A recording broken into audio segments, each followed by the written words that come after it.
Hi, Jesse Houston here at CyrCraft Customs, where we've been working hard at reinventing the Cyr wheel. Today, I'm happy to announce the unveiling of NightSky. NightSky is our LED controller board, which we've been working on for about 6 months now, and it's finally ready to share. So we've had 3 basic design goals in mind as we've built this. The first one is that it needs to be able to run a large number of LEDs at a high frame rate for props like Cyr wheels, which will have several hundred LEDs in a single strip that need to be driven upwards of 80 frames a second in order to achieve effects like persistence of vision and other cool stuff like that. So let's talk about some of the features on NightSky. One of the ones I'm really excited about is that we've chosen to use a removable SD card for data storage. There's a few advantages to using a removable SD card versus a permanently mounted flash chip on here, such as we have virtually unlimited storage. You can also have different cards that you use for different performances, different scenarios, and they're easy to swap out. Removable SD cards make it quick and easy to do data backups, and maybe one of the most important ones is with a removable SD card versus an internal onboard storage. If you ever have a bad upload that corrupts your flash storage, you're not doing any damage to the board. You simply just need to replace your SD card. NightSky also has a built-in accelerometer and gyro module, which will add cool effects based on the motion of the wheel.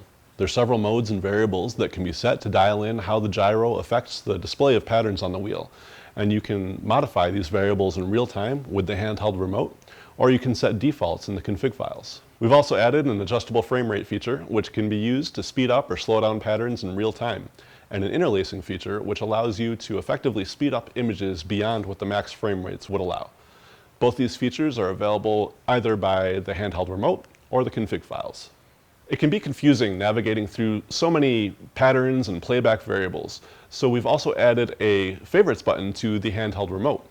When you hit this favorites button, the controller will write the current pattern and playback variables to a file on the SD card, which you can later on open up and copy and paste all those variables right into a config file that you can use to call back the same pattern and effects at the push of a button. One of the coolest features we've added is the ability to create sequence files that allow you to match sequences of patterns over a timeline to sync up to music, stage lighting, or anything else that you might want to choreograph these patterns to. Sequences can be triggered either by a button press or by motion of the wheel, or a combination of these inputs. Last thing I want to say in this video is that with the completion of our NightSky version 1, we're finally ready to start taking new orders with our LED Cyr wheels. So keep on the lookout for an announcement of pricing and features for our LED wheels in the next few days. NightSky is also going to be available to order separately and can be customized to use with other products. Send us an email to info@cyrcraft.com with any requests. And stay tuned for more videos going into finer detail of the NightSky features and functions over the next few days. Thanks for watching.